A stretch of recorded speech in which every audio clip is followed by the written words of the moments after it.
Shalom Aleichem à toutes et à tous, j'espère que vous allez bien, que vous portez bien. Moi ça va super, bienvenue dans cette 45e partie de notre vidéo descriptive sur qu'est-ce que la Bible. Aujourd'hui nous allons faire le résumé de l'épître de Jacques, Yaakov en hébreu. Donc d'après Jacques, Yaakov, la foi, la émouna, se doit de laisser place à l'action. J'ouvre une parenthèse. Sachez que le terme croire dans la pensée biblique, cela veut dire l'adhérence. Adhérer à quelque chose, ce n'est pas simplement croire ou accepter, c'est mettre en pratique ce qui est écrit et le vivre. Je ferme la parenthèse.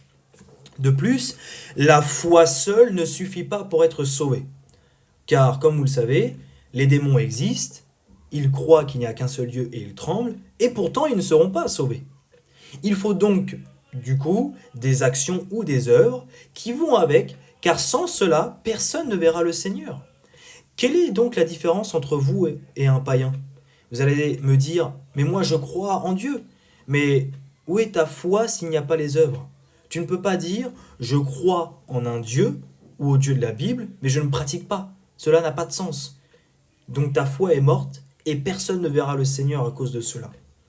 De plus, la phrase que j'ai pu dire, la foi seule ne suffit pas pour être sauvé, peut choquer énormément de protestants.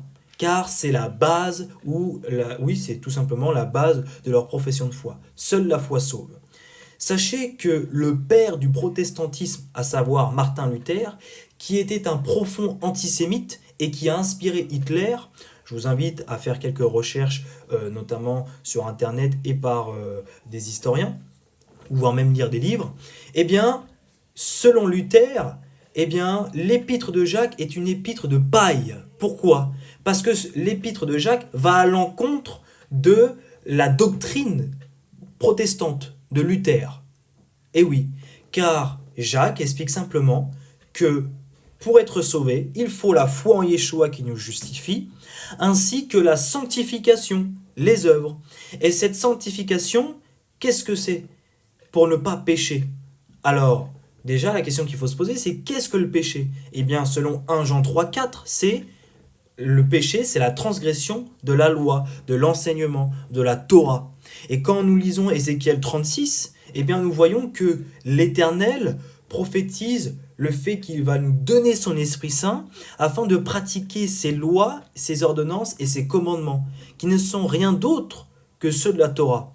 Alors oui, Yeshua va nous dire quelques commandements nouveaux, notamment vis-à-vis de l'adultère, qui commence dès la pensée, non pas par l'acte maintenant. Ou le fait de nous aimer les uns les autres comme il nous a aimés.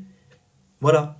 Mais ça ne change pas une Torah, ça ne change pas la loi divine. C'est des choses en plus et que seul par l'Esprit Saint nous pouvons réussir.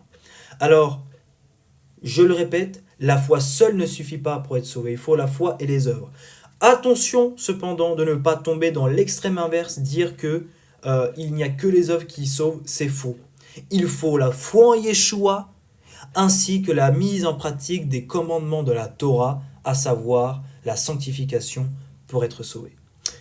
Voilà, merci à tous de m'avoir écouté, shalom et à bientôt.